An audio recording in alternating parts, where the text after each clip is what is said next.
एक भक्त ने सवाल किया कि पितृदोष क्या होता है, क्या पितृदोष के कारण परिवार में तमाम प्रकार की समस्याएं आती हैं। क्या जिस प्रकार से पंडित जी बता के जाते हैं कि पिंडदान नहीं करोगे तो आपके पूर्वजों को या आपके पूर्वजों को मुक्ति नहीं मिलेगी और पितृदोष मिटाना अति आवश्यक होता है। तो सज्जनों, बंधुओं, सत्संग प्रेमियों, सदगुरु कबीर साहब के भक्त धनीन्द्र रमदास साहब के चरणों में शीश नवाता हूं और हमारे गुरु श्री धनीदास साहब जी वहां कहते थे कि एक बार कोई व्यक्ति किसी गांव में उसके यहां पंडित जी जाते हैं और जब पंडित जी जाते हैं तो वह कहते हैं कि आपके पिताजी की जो मृत्यु हुई है और आप अपने पिताजी को मुक्ति चाहते हो,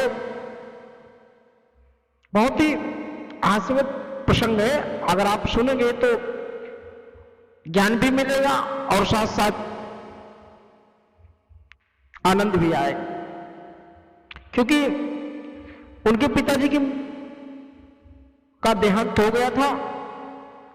देहांत के बाद जो नाव और पंडित होते हैं तो उनको दक्षिणा दी जाती है, उनका पैर मींजा जाता है, पैर दबाया जाता है और दान दक्षिणा की जाती है।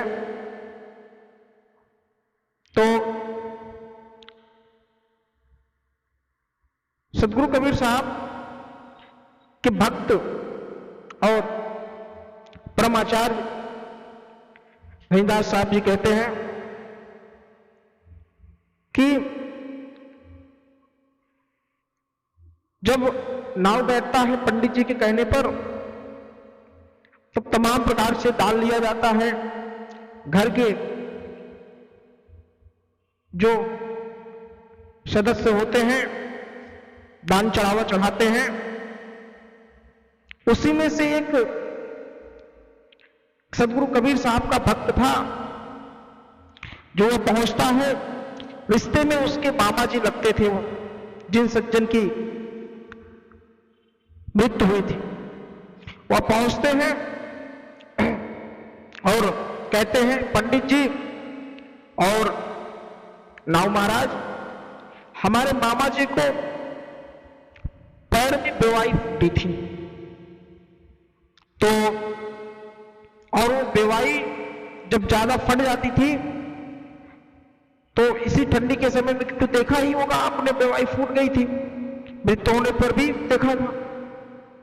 तो वो क्या करते थे, थोड़ा सा मोह लगा के और उसको गरम गरम से थोड़ा सा जलाते थे, जिससे उनको वह मर जाती थी। तो इस पर पंडित जी कहते हैं, हाँ ठीक है, एक आटे का लोई लाइए और अपने मामा जी को बनाइए और उनके पैर में गरम गरम छुआ दीजिए। तो लेकिन कबीर साहब के भक्त जो थे उनकी मनसा तो कुछ और थी, क्योंकि यह पाखंडवाद तोड़ना था। क्योंकि पंडित जी नाव देवता को यह कह रखे थे कि ऐसे ऐसे करना है। अब हुआ क्या, वह गर्म करके तावा चिमटा लेकर आता है और चिमटे को कहता है कि नाव देवता जी लाओ तनिक हम तुम्हारे पैरों में छुआ दे, हमारे मामा जी का जो बेवाई फूटी है ऊपर स्वर्गलोक में होंगे, उनकी बेवाई पड़ जाए। अब बेचारे क्या करें? नाव देवता पंडित जी कह रहे बैठ लो बैठ लो। अब नाव देवता बिल्कुल परेशान, अब हम क्या करें? अब तो हमको ये पंडित फंसा दिया लग रहा। और वो भक्त बड़ा चालाक था, वो कहा था पकड़ो तो हमको लग रहा है मामा जी इनके ऊपर आ गए, तो पकड़ो जल्दी इनको, क्या कहते हैं, इनके पैर में छुआओ, नहीं मामा जी चले जाएंगे। अर्थात से छुआ दिया, एकदम तिलमिला आ गए नाव जी। अरे बाप रे बाप, मार डाला, ये तो पागल है, तनकी है ससुरा, तमाम सब ऐसे उल्टा सीधा बोलना शुरू कर दिया। अब पंडित जी को मने मन गाली दे रहे हैं नाव जी, और कहे क्या, कह भी ना सक रहे। पाखंडवाद के चक्कर में पंडित नाव जी का पैर जल गया, यो मोटे छाले पड़ गए। तो फिर वह भक्त कहता है, नाव देवता कि तुम्हारे पैरवा में क्या हो गया? अरे कहे मूर्ख, तुम तो हमारा पैर जला दिए और तू पूछ रहा है क्या हो गया? तो कहे वो तो हम अपने मामा के पैर में जलाए, तुम्हारे पैर में कहां छुए? अरे तुमको पता ना है, तो हमारे पैर में छुए तो मामा जी को कहां छू जाएगा? इस पर हंसते हुए भक्त कहता है कि जब महाराज, जब हम सब लोग तुम्हारे पैर में रहे थे, घर वाले पैर दबा रहे थे, दान दक्षिणा दे रहे थे, सब कुछ मामा जी के पास पहुंच रहा है, तो ये कैसे नहीं पहुंचेगा? अरे कहे तुम मूर्ख हो, तुम कुछ नहीं जानते हो, तुम अज्ञानी हो, जो चीज पहुंचना चाहिए वो पहुंचेगा, ये कहां से पहुंचेगा? ये तो मैं जम गया। कहे जब ये नहीं पहुंचेगा, उनकी बेवाई नहीं खत्म होगी, तो तुम सामान कहां से पहुंचा देंगे? जो धन दे रहे हो उनको पहुंचेगा कहां से? अर्घ जो दिलवा रहे पहुंचेगा कहां से? सभी लोग बड़ा हंसे। इसी प्रकार आज समाज में मूर्ख बनाया जा रहा है। मूर्ख इतना बनाया जा रहा है कि जीते जी अपने मां बाप की सेवा कोई नहीं करता, उनको छोड़ देता है। कितने ऐसे पड़े हैं, और जब वो उनकी मृत्यु हो जाती है तो वर्षों वर्षों ब्राह्मणवाद, पाखंडवाद के द्वारा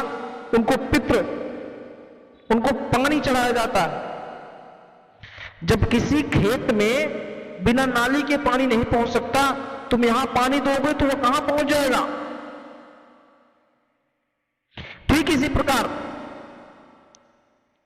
जो काशी के पन्ना थे वो अर्घ दे रहे थे, और सतगुरु कबीर साहब जाते हैं तो उनको देखते हैं, तो वो कहते हैं क्या कर रहे हो? तो सतगुरु कबीर साहब कहते हैं मैं अपने बगीचे में पानी दे रहा हूं। तो पंडा कहता है अरे तुम मूर्ख हो, अज्ञानी हो कबीर, ये पानी तुम यहां दे रहे हो तो तुम्हारे बगीचे में कैसे पहुंच जाएगा? इस पर सतगुरु कबीर साहब कहते हैं मैं अज्ञानी मूर्ख हूं, तुम बड़े ज्ञानी हो। जब मेरा पानी पौधे में नहीं पहुंच सकता, जो क्षणिक दूर है, थोड़ी दूर पर है, तो लाखों अजबों दूर तुम सर्वलोक में ये पानी कैसे पहुंचा दोगे? इस पर काशी के पंडा की बोलती बंद हो गई और वह बिल्कुल शर्मिंदा हो गया, क्योंकि सतगुरु कबीर साहब के शब्दों का और सतगुरु कबीर साहब के वाणियों का किसी के पास जवाब नहीं होता। जो भी आता है निरुत्तर होकर चला जाता है।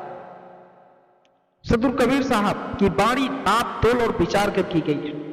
सतगुरु कबीर साहब के एक एक शब्द आपके अंतर आत्मा को खोल देगा। सतगुरु कबीर साहब के एक एक शब्द में जीवन और वृत्त की और संसार को जीने के लिए सीख लिखी हुई है।